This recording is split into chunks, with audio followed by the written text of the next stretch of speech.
Hey everybody, welcome back to part 3 of my vlog on Titanfall 2 at EA Play. This time we're going to be taking a look at all the mechanics, all the crunch, just basically everything that I have seen from Titanfall 2 so far. You know, what it actually feels like to play with, how good I think things are, if I think things are not very good.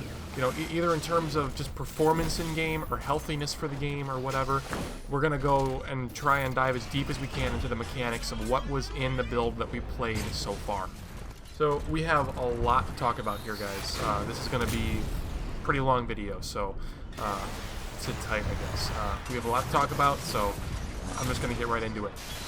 The first thing that we needed to hit, just because this is such a stupidly big community topic right now, is the mobility system. So fundamentally, nothing has changed in the mobility system since Titanfall 1. You can still bunny hop, you can still quickly plink off of walls and build on momentum, you can still air strafe and eject strafe. There's also some new additions to the mobility system this time around. So we have the slide, which is available to all pilots, and the grappling hook, which occupies a tactical ability slot for your pilot. Which, by the way, pilots are fully customizable, just like in Titanfall 1, so don't worry about that. For sliding, you activate slide just by pressing crouch while you're sprinting. It's as simple as that. You gain an instant momentum boost when you sprint. Well, I don't know if it's a boost, like say for example, if you're moving very quickly from B hops, then you start to slide. It should instead of boosting you, it should kind of maintain the momentum that you have. But I think there's kind of like a floor there, right? Where if you're sprinting and you press crouch to slide, it's going to, at minimum, set you to a particular speed. But if you're already above that speed, it's not going to, I don't think it's going to accelerate you any further, or if it does, it'll be very slight. But it's going to, at minimum, carry your momentum for when you enter the slide. So basically, how you're going to actually end up using slide, there's a couple of ways. So one is just to maintain momentum in between wall runs, bunny hops, whatever, for reasons that I'm going to talk about in just a little bit. But the other main thing, and actually I guess there's two things, is one, if you're running a flag and say you're running through a building, and it's just a very narrow building, it's going to be very hard for you to wall run and keep momentum through there. The slide is going to help you just to traverse that space a little bit more quickly, and it's just going to make you feel a lot lighter and pretty much less like you're playing Call of Duty and a little bit more like you're playing Titanfall, so you can maintain a little bit of momentum through there if normal bunny hopping is not possible. Or the other situation is, say you're running a flag anywhere and you just mess up your run, right? There's plenty of times where you'll hit a corner funny, or you'll miss a bunny hop and you start just, running along the ground or something, and you lose all your momentum instantly. The slide is going to be great just to help you get started again, and the same thing, it's going to make you just feel better no matter where you're at when playing the game. So I'm really looking forward to having it, and I think that it's going to be a really great tool to have. And then on the other hand, we have the grappling hook, the tactical ability. So, in Titanfall 1, you had your stim, your cloak, and your active radar pulse. Well, the grappling hook is going to fit in that slot in Titanfall 2. That's not to say that those 3 pilot kits are coming back in Titanfall 2, but just be aware that, that slot type is coming back. There's going to be other tactical abilities, and that's where we're going to end up falling. So if you want to use a grappling hook, you got to equip it. You have to sacrifice other things, but when you equip it, you gain the ability to, when you're doing your wall runs, your flag routes or whatever, you can grab walls, you can grab buildings to swing around corners that you may normally not be able to swing around. You can use it just to attack Titans from directions that they may not be used to being attacked from. Like I'm sure that you've seen in the B-roll footage that I've been playing on repeat here. There's a clip, and if I'm smart enough, I will try to actually sync that up right about now. There's a clip where somebody's standing on top of a bridge, they jump off the bridge, do a 180, grapple hook the underside of the bridge, and then they swing under the bridge, so they're kind of doing like a big C shape to come from the top of the bridge underneath the bottom of the other side of the bridge to rodeo an enemy Titan. And it's going to allow you to do really cool stuff like that you could not do in Titanfall 1, and that you could not do in Titanfall 2 without that piece of kit. So it's just going to enable you to do things and move in ways that you could never move before. I'm not sure that's really going to so much add to your momentum as it is just allow you to change the vector of your momentum, which is kind of interesting given the fact that it's been said a couple of times by Scripticus that we're going to actually have a little bit more air control in Titanfall 2 than we did in Titanfall 1. So air strafing is going to allow us to turn corners and do crazy stuff a little bit more easily. Or maybe not more easily, but we can just do more, period. So it kind of raises the question of when might the grappling hook be used, but, you know, it's really, really hard to just theory craft that. That's something that we have to get in and play with, and we have to actually develop flag routes, develop, you know, wall running routes to identify at what points is the grappling hook going to give us a significantly better run than not having it. So hard to evaluate at this point, but I'm a little skeptical, but I'm still looking forward to it. I still really, really want to play with it and mess with it and see if, you know, if it actually is really, really good, or if you can get by without having it and still be really fast and gain more value from having another kit. That's just a value thing, that's all. Alright, so, anyways, back to that gloom and doom and all that stuff that I promised you guys before. So, everyone on Reddit, everyone on my YouTube comments have been freaking out, having aneurysms over the mobility system and how it's been changed in Titanfall 2. Everyone that's never played the game and was not at EA Play and has only been, you know, watching videos and armchair developing Titanfall 2 has been saying how awful it looks, how terrible it looks because it's so much slower. And, you know, this lead designer guy wanted to slow the game down to cater to casuals, blah, blah, blah.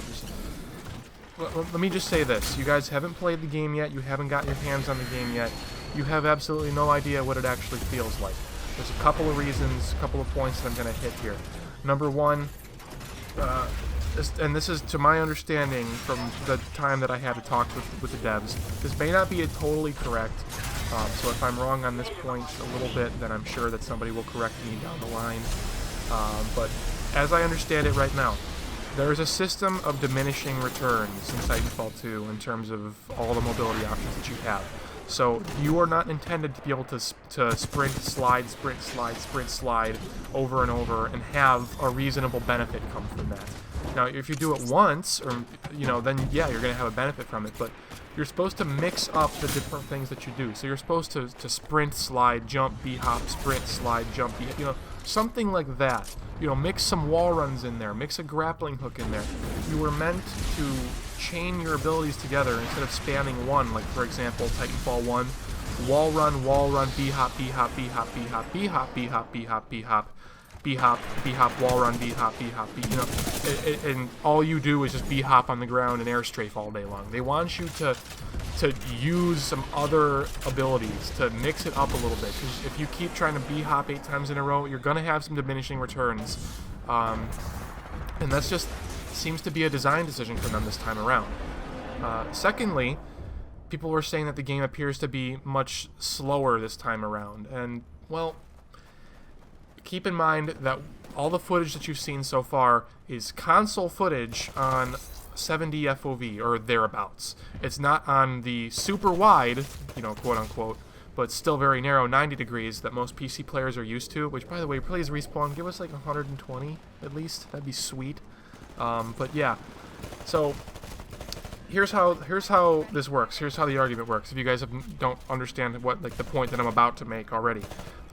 The way in which the human eye perceives velocity, at least one of the ways, is by how quickly your surroundings are moving past you in your peripheral vision. So when you have a really small field of view, things do not move through your peripheral vision very quickly because you have a very narrow field of view. But when you have a very wide field of view and you're trying to fit more things onto your 23-inch screen or whatever size that it is, things have to be compressed a little bit in order to actually fit there. They have to be warped a little bit, almost like a fisheye lens, sort of, kind of, in order to fit everything on your screen. So, because there's more items on your screen and they're being warped a little bit, when they get past your peripherals, they're going to start stretching out and just doing funky things, and they're going to appear to move past your peripheral vision more quickly than they would at 70 degrees of a field of view. Even though the same amount of objects are moving past in the same amount of time, well, I guess they're kind of not. It's hard to explain, but suffice it to say that when you get a wider field of view, the vision that you, the literal image on your screen is warped because of the wider field of view. It appears to move faster past your peripherals, therefore you get the sensation that you are moving more quickly. Like, I would invite you to load up a game where you can completely change your field of view, perhaps a private match in Counter-Strike where you have access to the console and you can just set a number for your field of view. Try setting your field of view to like 70, 80 degrees, and then walk in a straight line down long on Dust 2, for example. Now, attempt the exact same thing, but change your field of view to 150. You're gonna feel like you're moving way faster when you have the field of view set higher. So this perception of velocity I think that it's a little unfounded from a lot of people. This is why there were so many people whining and complaining when Titanfall 1 came out. Like, console players, why can PC players move so much faster than us? Gee dang it. And it's like, well, I mean, one part of it is the input method, yes, but you have to keep in mind that your field of view is smaller. Like, if I tighten up my field of view and I post the same wall run routes that I was posting before, I'm going to look like I'm going way slower, guys. So just keep that in mind. The game it feels totally fine in terms of speed and mobility where it's at right now. Like, I never felt like I lacked control or that I wouldn't be able to go really fast, once I got good at the mobility system this time around. My only problem the first time is that we're playing on controllers, and I'm a PC player, I don't know the correct way to B-hop and airstrafe on a controller well enough to actually put it into practice for, after picking it up and using it for 1 hour. Like, I need a little more time than that. So, from what I was able to test, what I was able to play with, everything felt just fine. From what I've been seeing in the release videos so far, everything looks just fine. They keep it simple, they keep it controller oriented because that's just the way they do it. So there's that whole argument for you guys. Closing thoughts, like I've said, I think a couple of times now already, I think everyone is very, very much so overreacting about the movement system. I don't think that they're lowering the skill ceiling that much. I think, yeah, it is coming down a bit, for sure, at least in terms of, like, the barrier to entry into, like, b-hopping and wall running. But isn't that, like, I guess, I'm probably more speaking to the skill floor rather than the skill ceiling. So I think the skill floor is dropping a little bit, which means that it's going to be a little easier to get into wall running and b-hopping and going fast, which is a good thing for Titanfall 2. It was a little bit too rare to find players who actually knew how to move well in Titanfall 1. Having some more options to help them get started and learn that, hey, there are things that you can do to move fast. You can learn to be better. A lot of people didn't realize that they could learn to be better, and they just accused everyone who knew how to b-hop of speed hacking or whatever. So this change of the skill floor is really good for the game. Now, the skill ceiling, it may be lowering a little bit. I'm not totally sure yet. Again, I haven't played on keyboard and mouse. So I'm just totally basing this off of my limited playtime with an input method that I'm not used to. But it seems to me that the skill ceiling is probably not going to be dipping that much. And quite frankly, nobody in Titanfall 1 even came close to hitting the skill ceiling anyways, so who cares?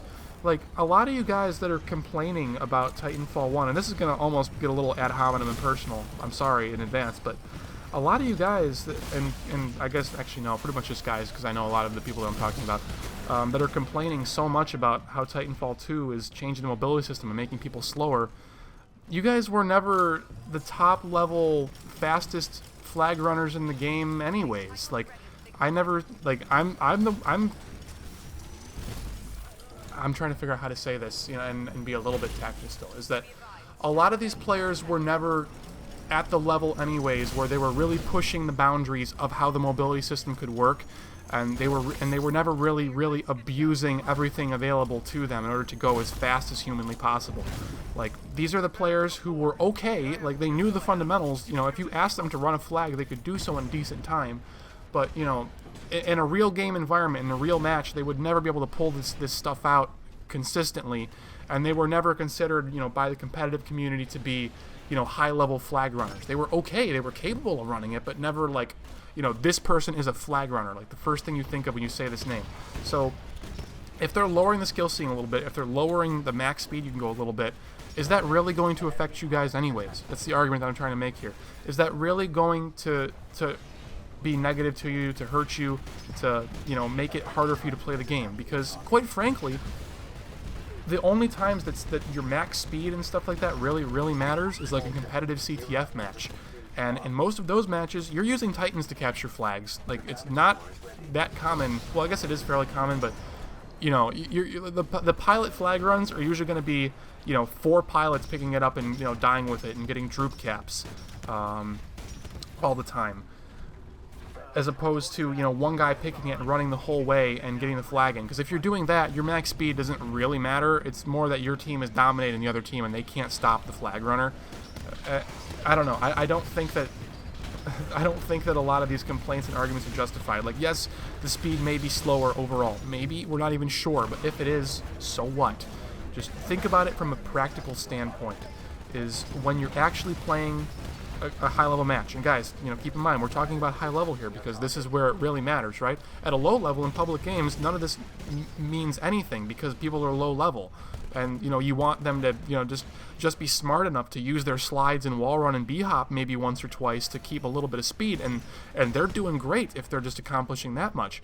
So when we're at the high level where this stuff actually matters, these, you know, these supposed nerfs, a lot of players, and, you know, this is myself included, I'm not trying to hold myself above you guys by any means, but a lot of players were just not good enough at flag running at the mobility system in Titanfall 1 to, you know, to feel hampered by it in Titanfall 2. I don't predict they're going to feel very hampered by it. They're going to feel actually a lot more freedom by having the grappling hook, by having the slide to give them a little bit more consistency in their routes. So if they make a mistake, then they can get back on their feet a little bit more quickly, and they're not as much of a sitting duck. They're still 99% of as much of a sitting duck, but they still have that little boost to make them not quite feel as bad about themselves.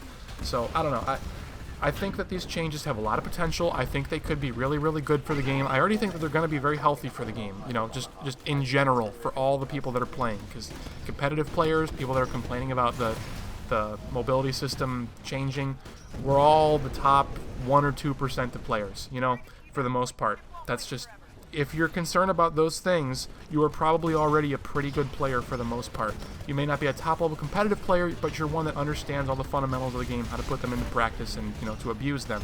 You just may not, I don't think very many people, or any people actually, are really at the level in Titanfall 1 or ever were at the level where they were just pushing stuff so far beyond the boundaries that, you know, that they're going to feel hampered in Titanfall 2's mobility system. That's my take on it, guys. I know, again, probably a little aggressive, a little ad hominem at times, but that's kind of the, you know, if you've watched any of my other videos, you've ever played a game with me before, you ever heard me in TeamSpeak, you know, that's, you know, I'm just trying to keep it real and keep it honest here, you know. I don't want to be playing games with the developers and armchair developing for them and telling them that their game is terrible, because I think in a lot of ways the people that are working on this for a living have a little bit better idea on how to balance it than you guys do. So I think that what they're doing is very solid. I think that they have good ideas. I think you need to just, you know, everyone on Reddit, on YouTube, just calm down. Just let them do their job. Let them get into just making this a great game, you know. Just give it a chance. When the open beta, well, not open beta, the technical test, air quotes, comes out, you can try it on your keyboard and mouse in the comfort of your own armchair at home. You know, mom can bring you a sandwich, bring you your Coke, and you can sit there all night playing the game and figure out the mobility system. And I'm confident that you're going to actually feel pretty okay with it after a couple of days. At first, you're probably going to be real pissed off, and you're just going to hate life. But then you're going to come back to it, and you're going to keep playing it and playing it and playing it all throughout the technical test. And by the end of it, you're going to get, you know, pretty solid at the movement system, and you're going to start to feel really, really okay with the system and as it's being presented to you then. And just calm down, guys. It's going to be K. It's all going to be K. So now that whatever the hell that was, is now over, I guess we're going to go ahead and go right through all of the content in the EA Play build of Titanfall 2 as I saw it and as I played with it. So I guess we'll just start right at the main menu. Well, we didn't have like the true main menu, but we had, you know, a placeholder.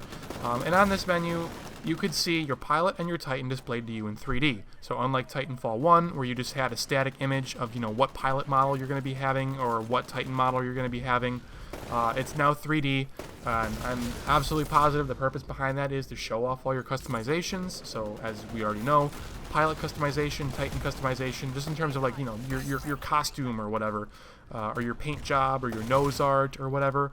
A lot of that stuff is going to be customizable this time around, so you're going to see yourself in 3D to be able to just, you know, look at your pretty costume that you bought at Seth MacFarlane, not Seth MacFarlane, what is that guy's name, whatever, McFarlane Toys, Guy Toys, to get their special skins, and you can look at your Uber Elite pay-to-win skins. So you're going to have all that to look at and be amazed with. Now, we didn't get a look at Create a Class because that wasn't there in the build. We only had pre-generated Pilot and Titan loadouts. So we'll just go straight into what those were. So the pilots, you had 3 to choose from. One was the R201C carbine, which is, I think it was called Rifleman is the name of the class. It's the R101C, guys. It is the same gun for the most part. A couple of minor tweaks. It feels a little different, but if you like the R101, you're going to like the R201. It's your bread and butter assault rifle, good at short range, good at, you know, medium long range. If you tap fire, good at, you know, maybe not good at super long range, but passable at super long range, just like the carbine was in Titanfall 1. Great gun still. Nothing's really changed, majorly anyways. This loadout also had frag grenade, which again feels overpowered, just like in Titanfall 1. The explosion radius is a little too large. The cook time, it's a little bit too easy to cook it and throw it and blow it up in somebody's face, just because, again, the radius is so large that there is such a huge margin of error there. Not a fan of the frag grenades. As I saw them in the EA Play build, they feel too strong from what I played with them. And, like, dude, I'm playing on a controller for the first time in a number of years, and I'm fragging people with frag grenades like crazy from across the map because they're, I don't know, I don't like frag grenades. I think they're too strong in Titanfall 1, and they remain so in Titanfall 2. I don't think that they're stronger than Titanfall 1. I think they're pretty much identical, but I'm just saying that the ones in Titanfall 1 were too strong, and these Titanfall 2 ones also feel the same. But, you know, we haven't seen all the stuff that's in the game yet, you know, not even close. So maybe there's other stuff that, you know, that fights against it or whatever. I don't know. You know, we might have like a flak jacket kind of thing from Call of Duty. Who knows? Maybe not. Maybe we will. But in their current state, in the metagame of the EA Play build, I can't even believe I'm saying that phrase. I shouldn't even say that phrase. But, yeah, they felt strong. So moving on from that, I guess I should mention the carbine had not an AOG. I don't even remember the name of the sights from Titanfall 1, but it was just your standard red dot with a chevron kind of deal. It was fine. It felt good to aim with. Didn't feel like it got in the way. It just helped me to aim at stuff better. It did its job as a chevron, I guess. This loadout also had the grappling hook. It was the only one with the grappling hook. Grappling hook was a little, I don't want to say clunky, but it felt a little awkward to use at times, but that's probably just because I'm playing on controller and I'm just not used to having a grappling hook, so I'm sure that feeling will subside once I get on my preferred input method and I get used to the game and I use it a couple more times. But yeah, anyways, it's a really cool piece of equipment. I already talked about it in pretty good detail already, so just know it's going to have a pulling factor as well as a swinging factor, so you're going to be able to both pull yourself up to high places as well as swing around corners with it, so pretty cool stuff. This kit also had the MGL, which is pretty much the successor to the mag launcher from Titanfall 1. So this gun, instead of having 5 grenades in mag, it has 6, and it shoots in a 2-round burst, so instead of going like thunk, thunk, thunk, thunk, thunk like the original mag launcher, this one goes the thunk, the thunk, the thunk. So I'm not sure, you know, comparing the time to empty your mag one versus the other, I don't know if they're really different. It's impossible to say. I mean, I guess it actually is totally possible to say because I think I have footage of the MGL shooting, but I don't know if I have footage of it shooting the entire mag where I can actually time the time it takes to shoot the mag. But that's way too much depth. It doesn't even freaking matter yet. It's, you know, all that balance stuff can change. But what I can say is that it felt better to use than the mag launcher from Titanfall 1. It didn't feel like I was shooting little potatoes at the giant Titan like it did in Titanfall 1. It actually felt like I was, you know, wielding a big, heavy freaking grenade launcher and shooting grenades at something. So that was cool. The new model and animations for it look great. It's a much bigger, thicker, meatier weapon, so it just feels better, you know, to be holding it and shooting it, but it still doesn't, you know, deal super great damage to Titans, in my opinion. You know, at least not when you're comparing it to something like a charge rifle. So I think the use case scenario of the MGL, at least from the limited time I had with it, is going to be pretty much the same as Titanfall 1, where you're pretty much trying to shoot pilots off of that Titan's back, or you're just trying to shoot enemy Titans without revealing yourself whatsoever by shooting over rooftops. You know, you can pretty much head glitch Titans to the degree where they can almost not or absolutely cannot hit you, but you can still hit them because of the arc of the grenades. So I think those are the two use cases for this anti-Titan weapon. Otherwise, you're going to want to choose a charge rifle or something else. I don't know what all the other anti-Titan weapons are going to be. I know what a couple of them are going to be, and we'll talk about those in a little bit when we get to them. But the MGL is still not going to be one of my higher up picks. It's going to have a few niche uses, and it's going to have some people that really like it for those niche uses. Like, for example, if you're a flag runner, you probably should have the MGL, because if you're a flag runner, you're the fastest person on your team. And if you're the fastest person on your team, you should all be the flag returner when the other team picks your flag. So when they start Titan capping, it's your job to catch them and mag launcher the crap out of the guy off, you know, his friendly Titan's back. And you just want to splash him down so you can actually get your flag back, because really hard to shoot a pilot off the enemy Titan's back. But I guess it'll be a lot easier now because there's no shields to protect them. So there's going to be a give and take there. And that actually makes me wonder. I wonder if there's going to be like a Titan kit now where you can essentially give shields to a friendly pilot rodeoing your Titan. If that doesn't exist, Respawn, you should put it in the game. That'd be really cool. So the Titan won't still have shields, but the pilot will have a shield. So now, you know, his shield still has to be broken. He's going to have a little bit more longevity on the back of the Titan. Is that going to be healthy for the game or bad for the game? I don't know, but I think that's a cool idea for any devs watching to maybe try, if that's something that you could easily do. If, you know, if you could just, you know, on an afternoon, you know, spend 10 minutes and, you know, put something like that together, like, you know, even just say like, hey, pilot riding on Titan back has double health while riding on back, you know, and like, I don't know how coding works. I don't know if that would be easy, but that'd be interesting to try and see if that's something that would end up being cool. That's a cool idea, I think. But anyways, so that's kind of the use case scenario for the MGL as I'm seeing it right now. So next up, we'll move on to the second class from the EA Play build. Next up is the LATAR. So I'll be honest, I'm not entirely sure what category this weapon falls under, if it's an assault rifle or an SMG or an LMG. I think it's an SMG. So this is an energy-based weapon, so it doesn't use bullets like your traditional Titanfall weapon. It doesn't have a magazine like your traditional Titanfall weapon. This has infinite ammo, just like every other primary in the game, by the way. I'll talk more about that later. But this thing only operates on overheating. So if you fire it in shorter bursts, you're generally not going to overheat it, and you can just keep shooting and shooting and shooting away, at least for a long period of time. Maybe not forever, but for a pretty long amount of time, and you can put a lot of bullets down range. However, if you shoot it at full speed, constantly, you know, without letting off the trigger, then you're going to overheat it very quickly, and it's going to have about the same magazine size as like an SMG, maybe even a little smaller. So the idea here is that this weapon is not hit scan, and if you don't know what that means that it shoots a projectile that you have to lead. So if you've ever played Battlefield, you don't have to lead your shots on a sniper rifle or something like that. Or if you're, okay, if you played Titanfall and you played with a 40mm cannon, you know how you have to lead your shots with that? Well, same thing with the LATAR. You have to lead your shots. So this is a high fire rate, fairly high damage weapon. I thought it had a really nice hip fire, so this is probably all leaning towards SMG status. I'm not at all sure what the damage drop-off over range from this weapon is. I was more busy trying to just freaking have fun and play the game than I was trying to, you know, break down the nitty-gritty of like a weapon's range for you guys, so sorry about that. But it felt like a lot of fun to play with. The iron sights were pretty good. I don't know, I liked it. It's going to be an interesting gun to play with for sure, just because of the whole not hit scan thing.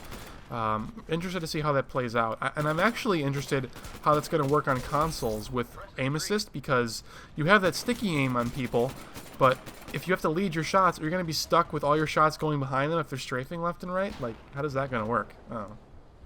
I mean, I guess I was playing on a controller at EA Play, so I guess I do kind of know how it feels. And when you're at, close to medium range against somebody, when you're in the SMG's effective range, there's very little to no leading of shots you have to do. At least not against somebody who's walking on the ground, shooting back at you, and going at normal speed.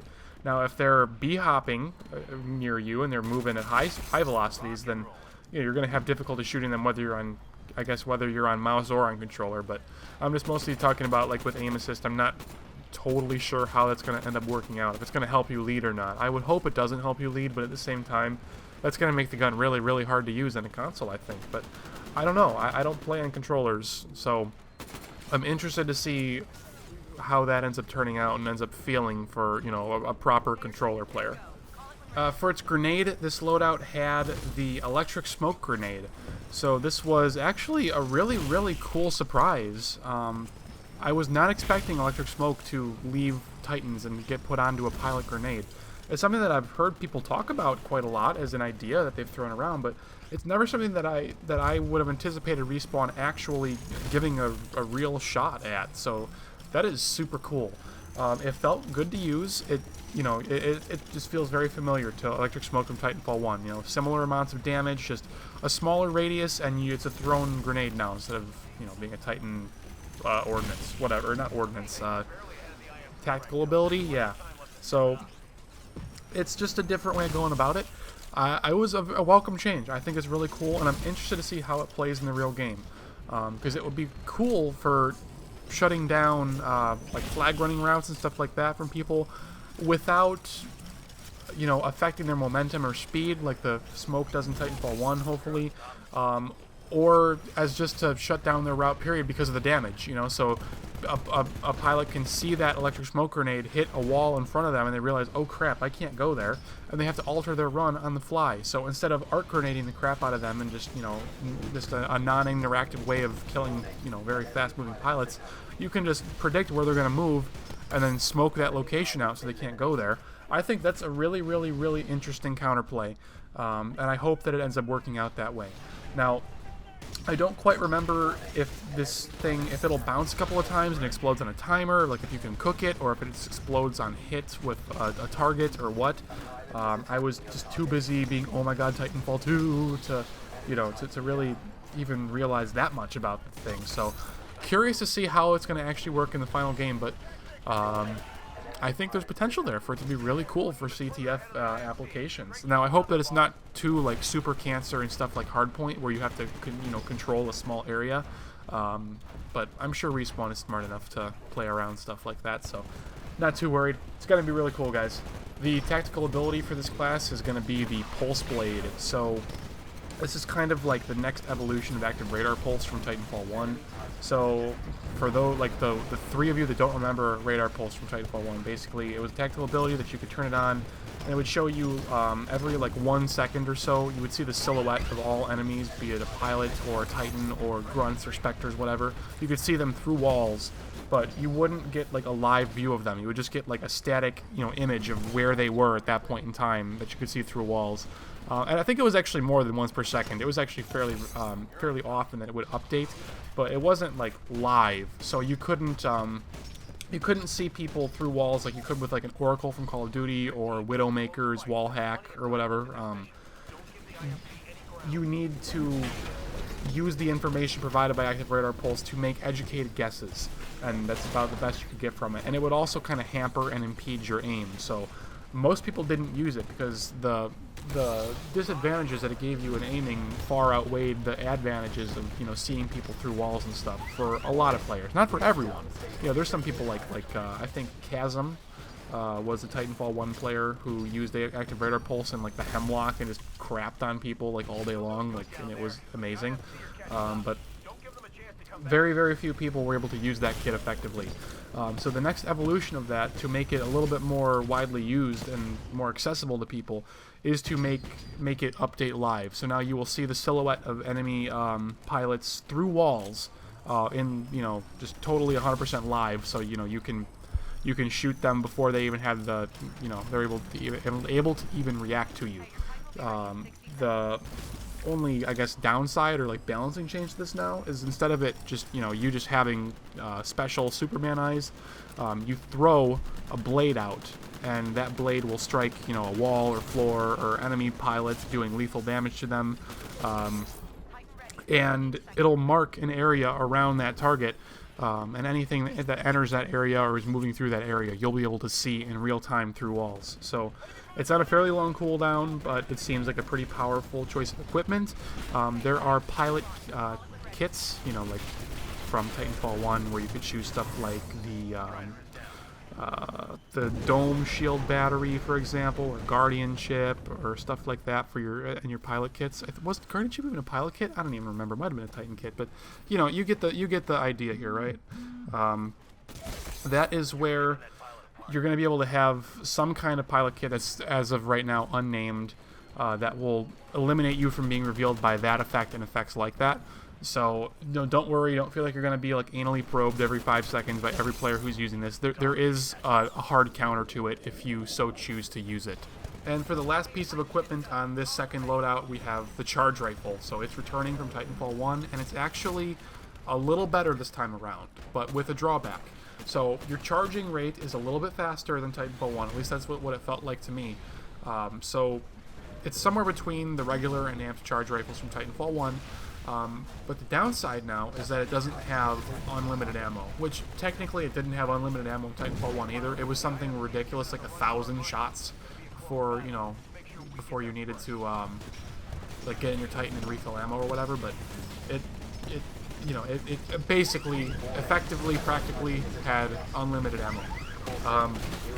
This time around, you will burn through it. You have, like, I don't know, it was anywhere between like 10 and 30 shots. I don't remember how many, but that number is up for debate and to change anyways. But it definitely has a finite number of bullets this time around, or not bullets, laser shots, whatever. So you have to keep that in mind, but you should be able to refill that by getting in your Titan.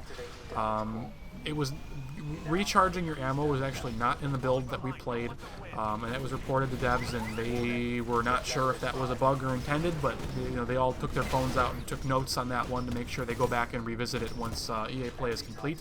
So my suspicion is that it was probably a bug, and that they're probably going to fix that so it's identical to Titanfall 1.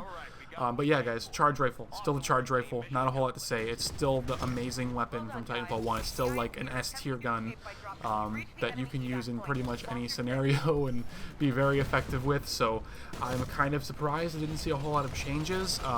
The damage still feels good.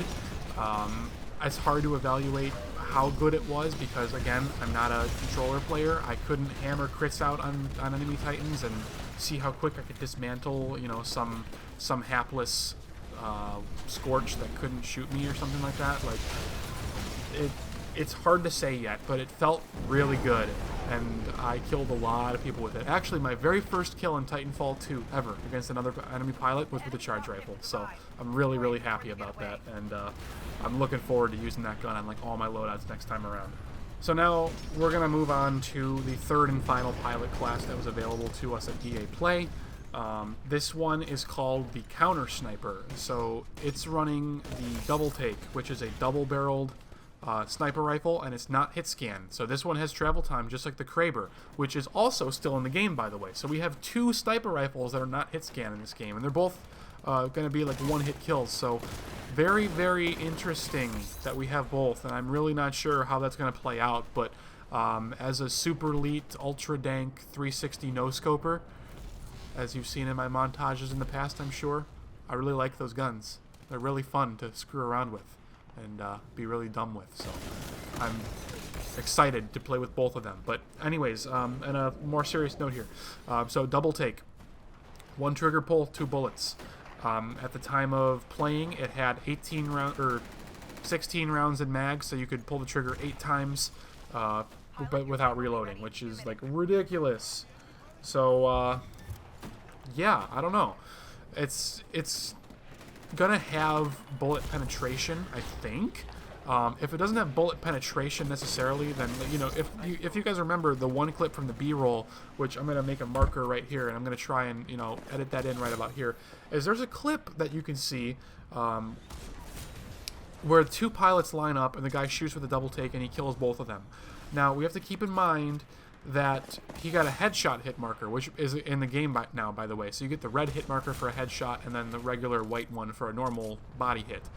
So he gets the red hit marker, which means a headshot. So what I'm wondering is, when he shot the two bullets with the one trigger pull, did one bullet hit one guy's head and the other bullet hit the other guy's head to kill both of them instantly? Because I know for a fact that when I played at EA Play, there was a point where I shot a guy and I got a body shot and I did not kill him. And my theory is that I hit him with only one of the two bullets. So I think that either this gun has penetration, or it's, you know, you need to hit both of the bullets from the double take to kill somebody on a body shot, but only one of the two on a headshot. So really not sure which of the two ways it's going to end up working. And I don't really want to bother a developer with asking that particular question because damage values are not set in stone yet.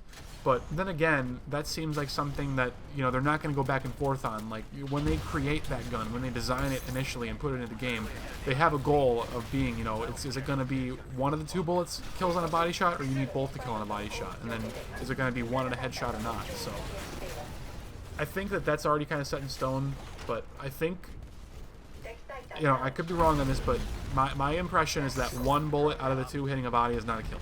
So getting past that, it still feels like a really fun gun to use. And it's really interesting is that the sight that we had on it was actually a very short-range sight. So this is going to be one of those interesting guns where you can almost use it like a shotgun at point-blank range, almost like a KSG from Call of Duty Black Ops 2, maybe? That was the KSG one, or maybe it was a game before that, I don't know. But you guys remember the KSG, it was a slug shotgun, so if you're close enough and you hit upper mass with it, it's a one-hit kill. So I'm kind of wondering if the double take is going to follow suit and kind of be almost more like a slug shotgun that can also snipe. So I don't know. I really don't know. We'll see what it, you know, how it ends up playing out once I get a proper input method and not a controller.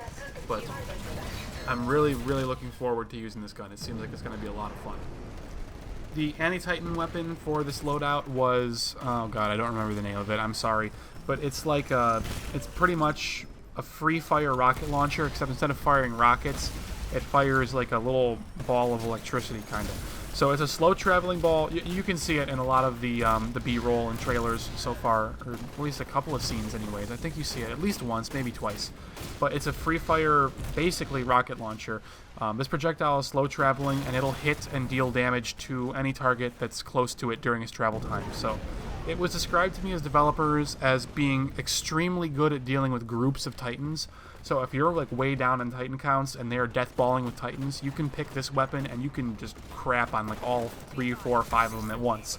And you deal big damage to all of them with this weapon. So it's kind of meant to be like an anti-snowballing kind of weapon. It felt good free firing it against enemy minion waves. Like, you know, I would shoot it near a group of grunts and they would all die. I'd shoot it near a group of specters and they would all die. I can't really say how it felt against pilots, just because I never actually intentionally used it against a pilot. I only used it against minion waves and Titans. So those are the only things I've experienced with, and it felt good against those things. Now you don't even have to aim down sights with this weapon. You can completely hip fire it.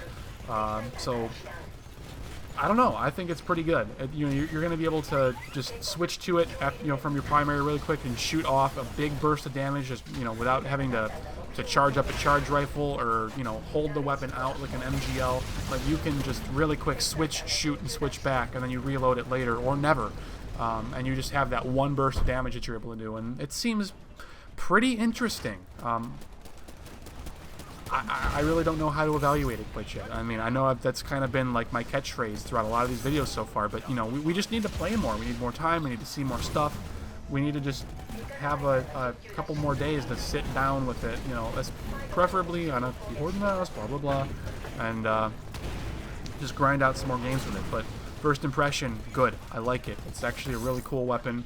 Titanfall has been needing a free fire rocket launcher style weapon, so it's really cool that they went this route with it and they didn't just make it a straight up rocket launcher, because that would be like impossible to balance in a game like Titanfall, I think. Next up with this kit, we have what I honestly think is like the worst part of Titanfall 2, like overall so far from what I've seen. So it's called the Gravity Star, and it's the grenade on this third anti-sniper loadout.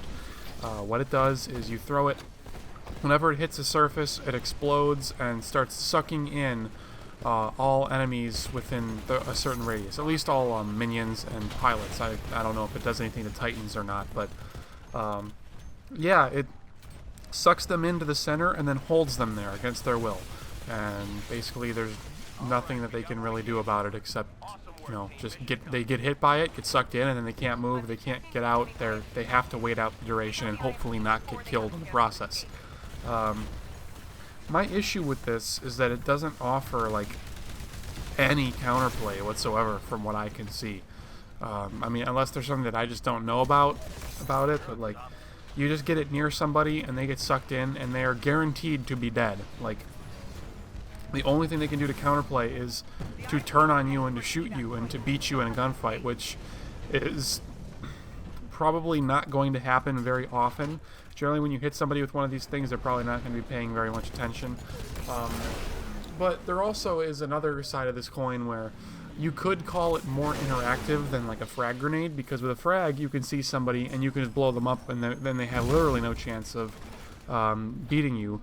Whereas with a Gravity Star, you hit somebody with it and they have a chance of surviving, right? So, I mean, I guess that you could make that kind of an argument too, but I mean, from my perspective, I just really don't like the idea of having it in there at all. I mean, or like at least not affecting pilots, right? Maybe like if it slows pilots, or like it'll screw up their momentum, you know, change their direction if they're bee hopping or something, but not something that'll hold them in place and literally prevent them from playing. Because the one thing that I really hate in any kind of video game, any kind of competitive game, and a lot of this stems from my short time with MOBAs, is I hate any effect on players that prevents them from playing the game. Because the reason I'm playing a video game is to play a game, right? I don't want to be hit with something that prevents me from doing that. So I hate stuns in any MOBA. You know, I hate the Kreese stun in Overwatch because it's just a simple brain dead click one button, and my ability to play the game has completely ceased for about a second. Maybe more, depending on what kind of stun it is from what character and depending on what game we're talking about. So, like, this isn't a stun. This is more like a root from Heroes of the Storm. So you are just locked into place, but you can still use your abilities. You can still use your weapon, still shoot. That's not altered really in any appreciable way. So I guess it's not all that bad. But my first impression, just my feelings of this thing are extremely negative. I am not looking forward to playing with or against this piece of equipment whatsoever. It just seems very, very, very unfun to me. But I suppose that I have to concede that I would probably rather die to somebody hitting me with that and then shooting me than somebody who is just herp-derping frag grenades all over the place because they can't aim a real gun. So I guess there's that aspect of it too. And plus, when people shoot, they're going to get revealed on the minimap unless they're running a silencer. So, yeah, I don't know. Pilot weapons are going to have infinite ammo this time around. The reason being there is that in Titanfall 1, you had a really, really, really large pool of ammo for your primary weapon. And it was very confusing on the very few times that you actually ran out, that your ammo was limited and that you could run out. And people would just never even really consider that, and it felt really bad to run out. So the debate there was either they're going to limit it, and they're going to really limit it, like you have 3 or 4 mags for your weapon and that's it, or they're just going to make it completely unlimited so you don't have to worry about it, and they chose to go for the unlimited route. So it's only for your primary weapon. Now your secondary weapon, be it an anti-Titan weapon or pistol or whatever, that is going to have a finite amount of ammo. And it's going to be fairly limited, so you have to get into and out of your Titan to replenish that. It's meant to be a secondary weapon, so you know you're not having unlimited ammo everywhere. You're just, you know, that is your anti-Titan particular thing, and they're going to make them a little bit more powerful, but you're going to have less ammo. So you have to be intelligent about when you're using the shots that you have. At least that's the impression that I'm getting There's also a change to ordinances this time around. With pilot ordinances, like your grenades or whatever, where instead of having a finite number, these are also going to be unlimited. However, they're on a long cooldown, so you're only going to have one charge, and you throw it, and then you have like a 15 or so, I mean, just random number I'm throwing out there. You have like a specific amount of time on cooldown, where it's recharging before you can throw it again. So, gone are the days of running explosives pack arc grenades and, you know, just herp derping at an enemy flag, throw 3 arc grenades, run at it, hopefully you can pick it up and run it halfway back across the map, die, throw 3 arc grenades at the flag that's now on the ground, and just rinse and repeat and never actually fire your primary weapon, because arc grenades are the best gun in Titanfall, or the best weapon in Titanfall 1. Like, those days are over. So now you only get one, and it's on a cooldown. Now I don't know if that cooldown is reset on death or not. I would really, really, really like it if it persisted through death. So if you throw a grenade right before you die, and then you respawn, you don't have access to your grenade again right away. You have to wait out the cooldown no matter what. I would really like to see the game balanced in that way. Not sure if they're going to actually do it, but you know, I think that would be a good change. That seems to be about it for pilots from what I can think of. So I guess we'll move on to Titans here, the 2 Titans that we had in the EA Play build of the game. So we had Ion and we have Scorch are the names of the 2 that we had. Ion seems to be a short to medium range, like Atlas counterpart. So it's going to have the splitter rifle, which is kind of like a chain gun in that it's a machine gun, I guess, but that's about where the similarities end. So this thing also fires projectiles. It doesn't shoot, like, it's not a hit scan weapon, it's projectiles similar to the LATAR, which is that pilot SMG weapon that we talked about earlier. It has a travel time, and when you hold right click, it has an alternate fire mode, kind of similar to the quad rocket from Titanfall 1. This time, though, instead of it shooting like, you know, slow swirling projectiles or whatever, like the quad rocket did, the alternate fire for this one will do what the gun is named after. It splits your shots. So instead of firing 1 ball, you're going to fire, like, I think it's 3. And they fire in like a straight line. You know, there's like one on the left, a middle one, and then the right one. So they all fire at the same, you know, altitude and, you know, speed, and they, you know, leave the rifle at the same time, whatever. So the idea there is that you are able to do more damage per second with the gun when it's in that mode, but it'll overheat and or burn through ammo more quickly, and there's kind of a heat mechanic that's shared between the splitter rifle's alternate fire and your shoulder-mounted laser that Ion has. That's the ordnance. I'll kind of talk about that in a little bit later, but basically both firing modes for this primary weapon are able to hit or to crit. The former being good for, you know, medium range fights, and then the latter being better for killing pilots at close range and killing Titans that get too close to you. So there is a balancing factor, though, with that alternate fire, because they don't want it to be like too good. So when you shoot your the alternate fire of the splitter rifle, you have like an overall like Titan heat. This is exclusive to Ion as far as I can tell, where like you'll start to heat up and you'll see a little bar on the left side of your screen start to fill up. So basically, as you're shooting the alternate fire, that'll fill up, you know, fairly quickly. And then your shoulder-mounted laser, the ordnance that you have as Ion, will use up half of that that heat capacity. So I think the idea there is that they want Ion to be competent at close range, but they don't want it to be completely moronic at close range. So they want it to be where if someone's close enough for you to be using your splitter rifle's alternate fire on somebody and having good effect on them, they don't want you to also be able to mix in the shoulder-mounted laser, because that's just too much damage. I'm assuming that's probably what the idea there is. So by implementing this heat-up mechanic, they can make both individual weapons more powerful and more unique in their own rights, without having to balance around the fact that you can throw all your damage onto somebody all at once in very quick succession. Because other Titans are intended to do that, and Ion is not intended to do that. It's meant to be more of like a steady damage Titan as opposed to a burst damage Titan. So I think it's a very intelligent design choice, and I'm interested to see how it's going to play out in comparison to all the other Titans in the game. Let's see, what else does Titan have? So that shoulder-mounted laser that I keep referencing. You can kind of think of it like a charge rifle that doesn't really have much of a charge up time. It's, you know, a hit scan laser. It'll gib any pilot that it hits, and it does pretty good damage to enemy Titans. I think it can get critical hits as well, just like the primary weapon, so that's pretty cool. It also has the Vortex Shield, which seems to be, for the most part, unchanged from Titanfall 1. It's the same Vortex Shield you know and love. Maybe some values are altered a little bit. I know that when you catch projectiles in it, they seem to still fly off in kind of a random direction, whereas hit scan bullets seem to... I think they're still hit scan when they leave the shield, but I'm not 100% sure on that. But for the most part, it seems like the same thing that we're used to from last time. Ion has only one dash, so you can kind of call her the big sister to Atlas from Titanfall 1. I think she's a little meatier, just a little bigger all around, but still kind of seems to be an Atlas-based Titan. And by the way, I say her. Ion is intended to be a female.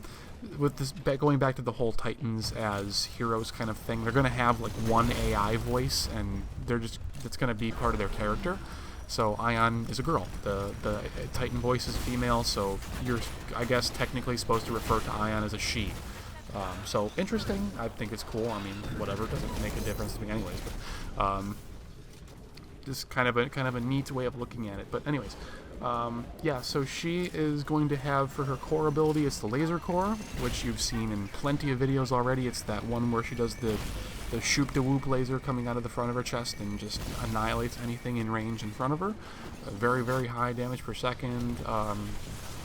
In one charge of it, I was able to melt an enemy Titan from like half health, as well as get a pilot kill from some other pilot that was trying to rodeo me.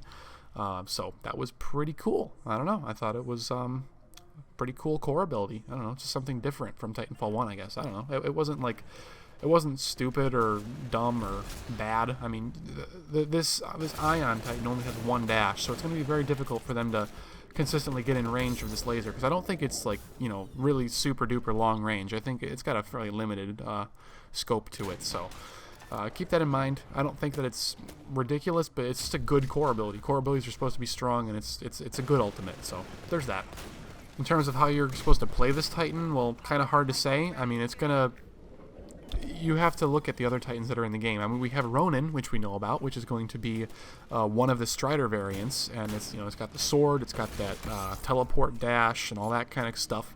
Don't know how he's going to actually play in the real game, but I imagine Ion might be decent against it, because he has to be really close range and he has to be in the laser core's range to actually do good damage. So Ion may be very scary to come up against when the core is available.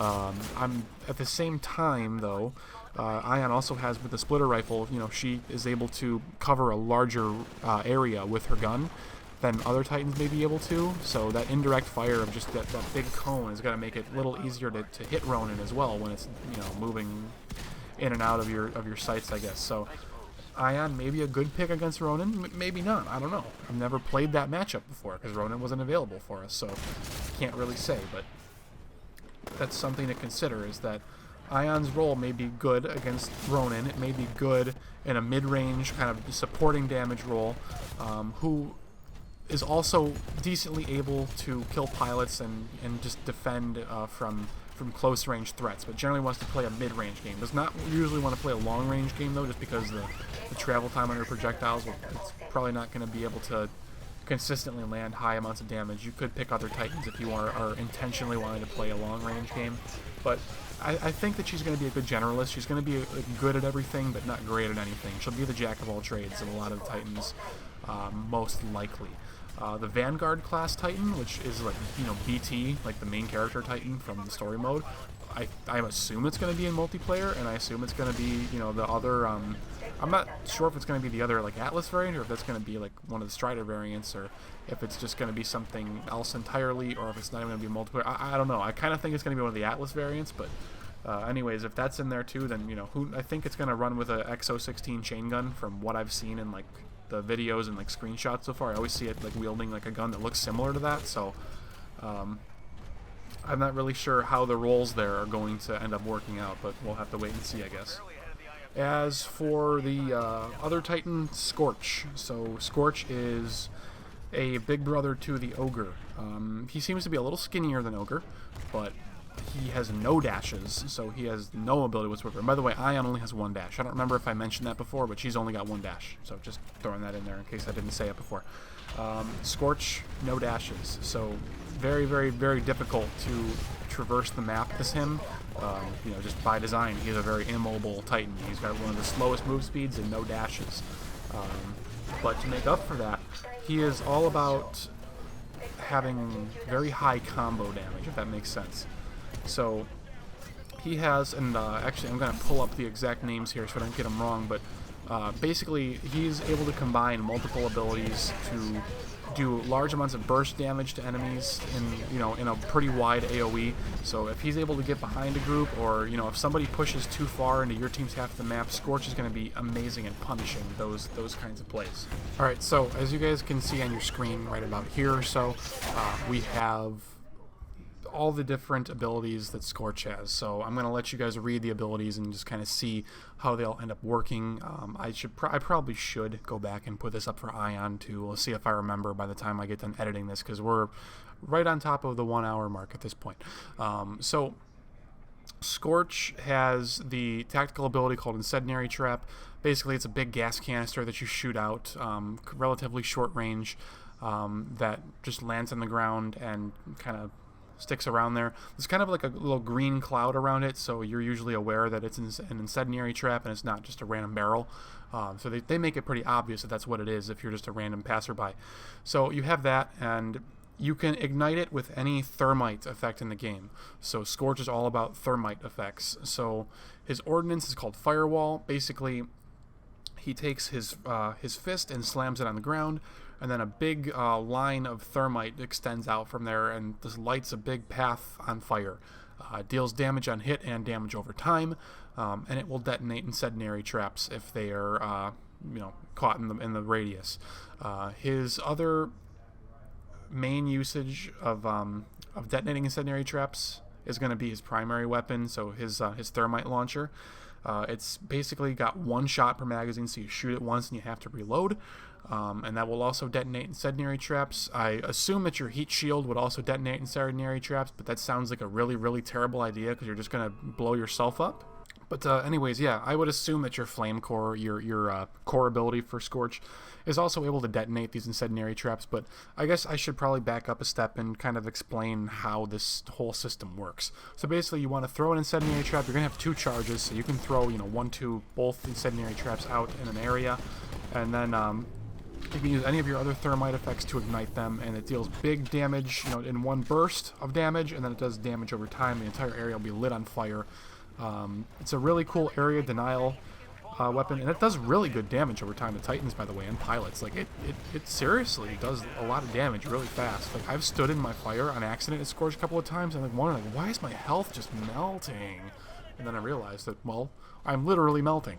So, yeah, it just feels really good, or really bad if you're terrible like me and don't know how controllers work.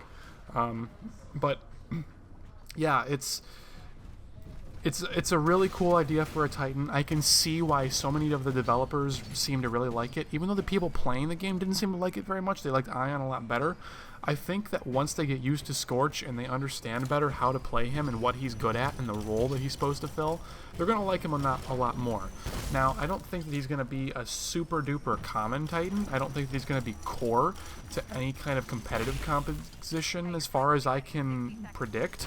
I mean, I could be totally wrong. I'm just making predictions out of my ass here, but right now he doesn't feel like he would be included as more of, well, he might, I mean, I don't know, he could be good. He could even be a 2-of on teams, honestly. It just depends, because what I do know is that all of his, combos, his thermite stuff with the incendiary barrels, they will work with other teammates who also have thermite effect on their weapons.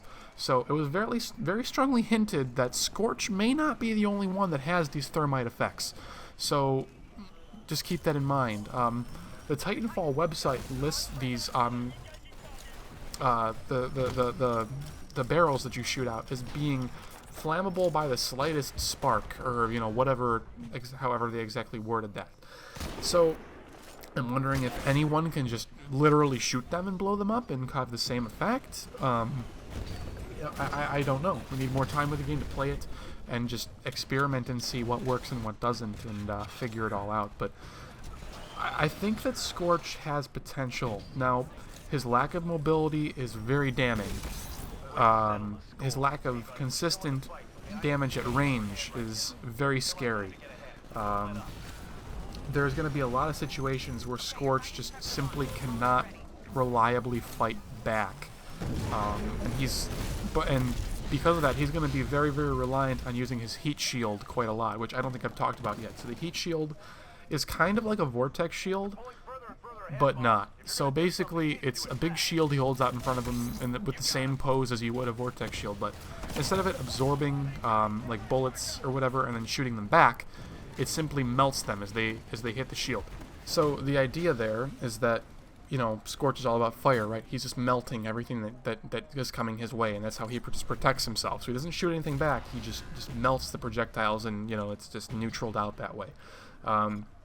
Now, because this is like a shield made of fire, it does damage. So if you have an enemy Titan or pilot or whatever that's coming very close to you, you can just pull your shield up and you'll do decent damage to them. It's not amazing damage, but it's good damage. It's appreciable. It's not awful. One of the main uses, as cited by a lot of the developers, is that you should use it to prevent enemy pilots from rodeoing you from the front, which is very cool because I do foresee Scorch as being very weak to airborne pilots. You know, people that are just airborne for whatever reason. You know, they're eject strafing, they're bunny hopping or whatever, and you can't reliably splash them down by hitting a wall near them. You have to either go for direct hits, which may be very easy, may be very hard. I'm not sure yet. Or you have to kind of hope that they're going to be dumb enough to get close enough to you that you can just walk up to them and hit them with your heat shield. But by that same token, why couldn't you just melee them? Why couldn't you just use Scorch's ordnance against them instead of using the heat shield? So it's just a nice feature to have, but it's not going to be your primary means of preventing pilots from harassing you from close ranges. And it's not even to mention the long-range pilot harass. It's going to be insane versus Scorch. Like, this is the one thing that I think is going to really hold him back from seeing a lot of competitive play is, you know, one, his lack of mobility, and two, the fact that he just seems so defenseless at a lot of times. Like, he just doesn't have that versatility that Ion has, you know? At least with Ronin, even though he doesn't have any long-range potential, he's fast, and he's skinny, he's mobile. He's able to actually get in there, where Scorch just kind of can't. You know, he's forced on the back foot a lot of times. So, I don't know. I can see him being used maybe on consoles more in a slower metagame, but in a really fast PC-style metagame, I don't see him seeing a whole lot of play, unfortunately. So, I don't know if that's just going to be intended design or if there's something that I'm not seeing with Scorch, you know, something that's really good that he can do at like a longer range, but I think you're just going to have to play him in such a way that you never enter those long range areas, and if you do, then you better have another Titan with you that can protect you, like maybe, I don't know, I mean, we'll have to see what the other Titans that haven't been revealed yet are capable of doing. So, all in all, for Scorch, I mean, I think that it's pretty fair. The amount of damage he is able to output at close ranges against enemy Titans who get out of position for whatever reason is astronomical. Like, I think that the idea there is that he's probably going to be, like, within his effective range. He's got to be the highest DPS Titan in the game. Like, he has to be, just given his kit. So, very, very good at punishing people for making poor decisions. So, if you have a smart team who is able to bait people into making bad choices, or you're just playing in pubs against people that you can tell are making a lot of bad choices, Scorch may be an excellent way to ruin their day. So, seems like he will be a fine Titan. He may not be great at the competitive level, I don't think, but we will have to wait and see. The idea, well, I guess here, you know what? I just thought of something that actually kind of may change my opinion.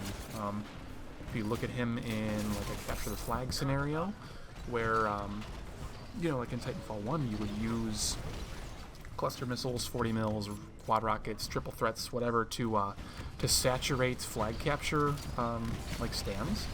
That could be really cool, where Scorch is going to be really good at denying those areas for long periods of time by just constantly keeping it on fire and preventing people from interacting with flags and stuff. So that could be his niche. That could be where he's really, really good at. It's just on a way far back defensive stint where he just constantly keeps the flag stand on fire whenever an enemy is getting near it, and just preventing them from interacting with the flag in any meaningful way. If there's a couple of Titans that try to push in, they're going to be damaged by your friendly pilots and Titans on their way in, and then you just combo them down. So seems like a pretty good way to play them at a competitive level, I think, but you know, all speculation.